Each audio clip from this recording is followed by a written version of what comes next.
ഒടുവിൽ വഖഫ് ഭേദഗതി നിയമത്തിന് പാർലമെന്റിൽ പച്ചക്കൊടി വീശിയപ്പോൾ രാജ്യത്തിന്റെ പല ഭാഗങ്ങളിൽ നിന്നായി മുസ്ലിം സ്ത്രീകളും പുരുഷന്മാരും അടങ്ങുന്ന വലിയൊരു കൂട്ടം ആളുകൾ മോദിക്ക് ജയ് വിളിക്കുന്നു.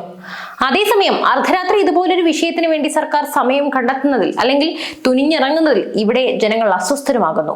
മുസ്ലിം വിരുദ്ധതയാണെന്ന് ആരോപിക്കുന്നു. അമ്മയെ തല്ലിയ രണ്ട് പക്ഷം എന്ന് പറയും പോലെ ഇവിടെയും ചേരി തിരിഞ്ഞാണ് ആളുകൾ നിലയുറപ്പിക്കുന്നത്. എന്നാൽ ചിലരെങ്കിലും മനസ്സിലാക്കണം, നമ്മുടെ നാട്ടിൽ എന്ത് നല്ല വിഷയം എടുത്തു നോക്കിയാലും കാണാം അവിടെയെല്ലാം രാഷ്ട്രീയ കളിയാണ്. ചിലർ അവരുടെ സ്വാർത്ഥ താല്പര്യങ്ങൾക്ക് വേണ്ടി കാര്യങ്ങളെ വളച്ചൊടിക്കും. അങ്ങനെയാണെങ്കിൽ സത്യത്തിൽ വഖഫ് ഭേദഗതി നിയമം അത് മുസ്ലിങ്ങൾക്കെതിരാണോ? നാളെ അവർ ആ ജനതയുടെ വിശ്വാസത്തിന്റെ മേലെയും തീക്കൊള്ളി വെക്കുമോ? ഇതോടെ മുനമ്പങ്കാർ രക്ഷപ്പെടുമോ? ഇത്തരത്തിലുള്ള എല്ലാ ചോദ്യങ്ങൾക്കും നമുക്ക് കുറഞ്ഞ സമയത്തിനുള്ളിൽ വ്യക്തമായ ഉത്തരങ്ങൾ മനസ്സിലാക്കാം. ആദ്യം തന്നെ പറയട്ടെ, നമ്മുടെ സംസ്ഥാനത്തിലെ അവസ്ഥ അല്ല അങ്ങ് നോർത്ത് ഇന്ത്യയിൽ. അവിടെയുള്ള വഖഫ് ബോർഡുകളുടെ അവസ്ഥ തന്നെ പരിശോധിക്കുകയാണെങ്കിൽ നമുക്ക് മനസ്സിലാക്കാം, നിർധനരായ കുടുംബങ്ങൾക്കും കുട്ടികൾക്കും ഒക്കെ അവകാശപ്പെട്ട അവർക്ക് വേണ്ടി നീക്കിവെച്ച വഖഫ് ഭൂമിയൊക്കെ തന്നെ അതിന്റെ ഉന്നത പദവിയിൽ ഇരിക്കുന്നവരൊക്കെ കൂടി കട്ടുമുടിക്കുകയാണ്. അതായത് അവിടുത്തെ മിക്ക വഖഫ് ഭൂമിയും അതിന്റെ നടത്തിപ്പുകാർ തന്നെ ദുർവിനിയോഗം നടത്തി വരികയാണ്. കൂടാതെ അവിടെയുള്ള വഖഫ് ഭൂമിയെ ചൊല്ലിയുള്ള മിക്ക കേസുകളും മുസ്ലിങ്ങൾ തമ്മിൽ തന്നെയാണുള്ളതും. ഇവിടേക്ക് വരുമ്പോഴാണ് നമുക്ക് മുനമ്പത്തുകാരുടെ പ്രശ്നവും അമ്പലങ്ങൾ തർക്കഭൂമി ആകുന്നതൊക്കെ കാണുന്നത്. അതുകൊണ്ട് തന്നെ വഖഫ് ഭേദഗതിയെ പിന്തുണച്ച് അവിടുത്തെ മുസ്ലിം ജനത ഇറങ്ങി തിരിച്ചതിൽ നമുക്ക് അത്ഭുതപ്പെടാനൊന്നുമില്ല. അവിടെ സംരക്ഷിക്കപ്പെട്ടത് അവരുടെ അവകാശങ്ങളാണ്. അതുപോലെ തന്നെ ഒന്നും രണ്ടുമല്ല, ആയിരക്കണക്കിന് ആളുകളാണ് വഖഫ് സംബന്ധിച്ച കേസുമായി കഷ്ടപ്പെടുന്നത്. നമ്മുടെ മുനമ്പത്തും തമിഴ്നാട്ടിലെ തൃച്ചെന്തൂരിലും കർണാടകയിലെ വിജയ്പൂരിലും ഗുജറാത്തിലും മധ്യപ്രദേശിലും ആഗ്രയിലും അടക്കം ആയിരക്കണക്കിന് കേസുകളാണ് വഖഫ് ട്രിബ്യൂണലിലുള്ളത്. പതിനായിരങ്ങളാണ് സ്വന്തം ഭൂമിയിൽ നിന്ന് കുടിയിറക്കുമെന്ന ഭീഷണിയിൽ കഴിയുന്നത്. ഇതിനെല്ലാം തടയിടാനായി പുതുക്കിയ വഖഫ് നിയമ ഭേദഗതി ബില്ല് കേന്ദ്ര സർക്കാർ പാർലമെന്റിൽ പാസാക്കിയും കഴിഞ്ഞു. പക്ഷേ നമ്മുടെ നാട്ടിൽ എന്തും രാഷ്ട്രീയമാണല്ലോ. അതുകൊണ്ട് തന്നെ സ്വാഭാവികമായും ഇന്ത്യ സഖ്യം ബില്ലിനെ എതിർക്കുകയാണ് ചെയ്യുന്നത്. ഒറ്റക്കെട്ടായിട്ടാണ് തങ്ങൾ ഈ തീരുമാനം എടുത്തതെന്ന് കോൺഗ്രസ് നേതാവായ KC വേണുഗോപാൽ പാർലമെന്റിൽ അറിയിക്കുകയും ചെയ്തു. ബില്ല് ഭരണഘടനാ വിരുദ്ധമാണെന്നും അദ്ദേഹം കൂട്ടിച്ചേർത്തു. ഓക്കെ, അതവിടെ നിൽക്കട്ടെ.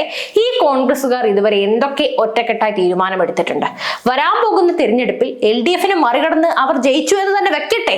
മുഖ്യമന്ത്രി കസേരയ്ക്ക് വേണ്ടി പോലും തമ്മിൽ തല്ലായിരിക്കില്ലേ? അവിടെ ഈ ഒത്തൊരുമ നമുക്ക് കാണാൻ സാധിക്കുമോ? ഇവിടെ ഇവർക്ക് പോലും അറിയാം ഈ ഭേദഗതി വരാൻ പോകുന്ന തലമുറയ്ക്ക് പോലും ഒരു കരുതലിന്റെ സമ്പാദ്യമാണെന്ന്. എന്നിട്ടും അവിടെയും വർഗീയതയും രാഷ്ട്രീയവും കൂട്ടിക്കലർത്തി പച്ചക്കള്ളം പടച്ചു വിടുകയാണ്. എന്തിനാണ് കൂടുതൽ പറയുന്നത്? ജയിക്കാൻ വേണ്ടി മുനമ്പത്തെ പ്രശ്നം വേറെ, വഖഫ് ഭേദഗതി വേറെ എന്നാണ് പ്രമുഖ നേതാവ് തന്നെ പറഞ്ഞത്. ബില്ലിനെ എതിർത്ത് പാർലമെന്റിൽ വോട്ട് ചെയ്യുമെന്ന് CPM നേതാവും MP-യുമായ K രാധാകൃഷ്ണനും അറിയിച്ചു. ഒരു പ്രത്യേക സമുദായത്തെ ലക്ഷ്യമിട്ടാണ് ബില്ല് കൊണ്ടുവരുന്നത്. ഇതിനെ എതിർക്കാതിരുന്നാൽ നാളെ മറ്റു സമുദായത്തിനും സമാനമായ സാഹചര്യം ഉണ്ടാകുമെന്നും അദ്ദേഹം കൂട്ടിച്ചേർത്തു. എന്നാൽ നമ്മൾ ഇവിടെ ചില സത്യങ്ങൾ മനസ്സിലാക്കാനുണ്ട്. കണ്ണു മൂടിക്കെട്ടിയാൽ, ചെവി പൊത്തിപ്പിടിച്ചാൽ ആരും ഒന്നും കാണുകയുമില്ല, കേൾക്കുകയുമില്ല. കേട്ട് തളമ്പിച്ച ചില കാര്യങ്ങളിൽ അടിയുറച്ച് വിശ്വസിക്കും. ഇവിടെ മുസ്ലിം സംഘടനകൾ ഒന്നടങ്കം വഖഫ് ഭേദഗതിയെ എതിർക്കുകയാണ്, ശരിയാണ്. പക്ഷേ വസ്തുതകൾ പരിശോധിക്കുമ്പോൾ ഈ എതിർപ്പിലൊന്നും വലിയ കഴമ്പില്ലെന്ന് നമുക്ക് കാണാൻ സാധിക്കും. കാരണം ഈ ബില്ല് നിയമമായാൽ ഏറ്റവും കൂടുതൽ ഗുണം കിട്ടുക പാവപ്പെട്ട മുസ്ലിങ്ങൾക്ക് തന്നെയാണ്. കാരണം അവരാണ് വഖഫ് കേസുകളിൽ ഏറ്റവും കൂടുതൽ കുടുങ്ങിക്കിടക്കുന്നത്. അതുപോലെ വഖഫിന്റെ പേരിൽ വലിയ തോതിലുള്ള മാഫിയയും രാജ്യത്ത് പ്രവർത്തിക്കുന്നതായി ആക്ഷേപമുണ്ട്. പറയുമ്പോൾ ദൈവത്തിന്റെ സ്വത്താണ് കൈകാര്യം ചെയ്യുന്നത് എങ്കിലും അഴിമതിക്ക് പേര് കേട്ടതാണ് വഖഫ് ബോർഡ്. മുത്തുവല്ലി നിയമത്തിന് പോലും ലക്ഷങ്ങളുടെ അഴിമതി നടക്കുന്നുണ്ട്. 95-ൽ ഇന്ത്യയിൽ നിലവിൽ വന്ന വഖഫ് നിയമപ്രകാരം ഏതെങ്കിലും ഒരു സ്ഥലത്തിന്റെ വഖഫ് ബോർഡ് അവകാശം ഉന്നയിച്ചാൽ അതിസങ്കീർണമായ നിയമ നടപടികളിലേക്കാണ് പിന്നീട് നീങ്ങുക.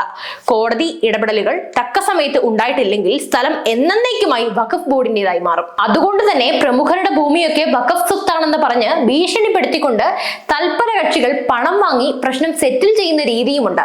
പുതിയ ബില്ല് നിയമമായാൽ ഈ മാഫിയയ്ക്ക് അവിടെ പൂട്ട് വീഴും. എന്തായാലും ഇതുകൂടി നിങ്ങൾ മനസ്സിലാക്കുക. ഇസ്ലാമിക വിശ്വാസത്തിൽ കൈകടത്തുന്ന യാതൊരു നീക്കവും ഇതിലില്ല. ആരാധനാലയങ്ങൾ നിയന്ത്രിക്കാനല്ല വഖഫ് ബില്ല്, വസ്തുതകൾ പരിപാലിക്കുകയാണ് വഖഫ് ബോർഡിന്റെ ചുമതല. പള്ളികളുടെ നിയന്ത്രണത്തിൽ ഇടപെടുന്ന ഒന്നും തന്നെ ഈ ബില്ലിലില്ല. നടപടികൾ സുതാര്യമാക്കുകയാണ് കേന്ദ്രം ലക്ഷ്യമിടുന്നത്. എന്തായാലും ഭരിക്കുന്നത് ആരോ ആകട്ടെ, അവർ നമുക്ക് എന്താണ് ചെയ്തു തരുന്നത് എന്ന് മാത്രം ചിന്തിക്കൂ. മതത്തിന്റെയും വർഗീയതയുടെയും തട്ടിൽ നിന്ന് മാറ്റി ജനാധിപത്യ മതേതരത്വ രീതിയിലൂടെ കാര്യങ്ങൾ സമീപിച്ചാൽ ഇവിടുത്തെ പകുതി പ്രശ്നങ്ങളും അവസാനിക്കും. ഇതേ BJP സർക്കാർ അഴിമതി ചെയ്താലും തെറ്റ് ചെയ്താലും നമ്മൾ പ്രതികരിക്കണം, നല്ലത് ചെയ്താൽ അതും സമ്മതിക്കണം. നമ്മൾ കൊടുത്ത വോട്ടിന് ആരാണോ മൂല്യം നൽകുന്നത് അവനാണ് യഥാർത്ഥ രാഷ്ട്രീയ നേതാവ്. ഇനി ഇതൊക്കെ പറയുമ്പോൾ ചിലർ ചോദിച്ചുകൊണ്ട് വരും, നിങ്ങൾ ഈ പടച്ചു വിടുന്നത് ശുദ്ധ മുസ്ലിം വിരുദ്ധതയല്ലേ, വർഗീയതയല്ലേ എന്നൊക്കെ. അവരോട് പറയാനുള്ളത് ഇത്രയേ ഉള്ളൂ: രാഷ്ട്രീയം വേറെ, മതം വേറെ, വിശ്വാസം വേറെ. സാധാരണക്കാരന്റെ നിലനിൽപ്പിനെ ചോദ്യം ചെയ്തുകൊണ്ട് രാഷ്ട്രീയവും മതവും ഇടകലർത്തുമ്പോൾ അവിടെ ഈ പറയുന്ന മതം ഒരു ആയുധമാണ്. അതിനു മേലെ സാധാരണക്കാരനെന്നോ നിലനിൽപ്പെന്നോ ഒന്നുമില്ല. രാഷ്ട്രീയക്കാരുടെ ആയുധമാകാൻ ചില മതം തലയ്ക്ക് പിടിച്ചവർ ചെന്ന് കയറുകയും ചെയ്യും.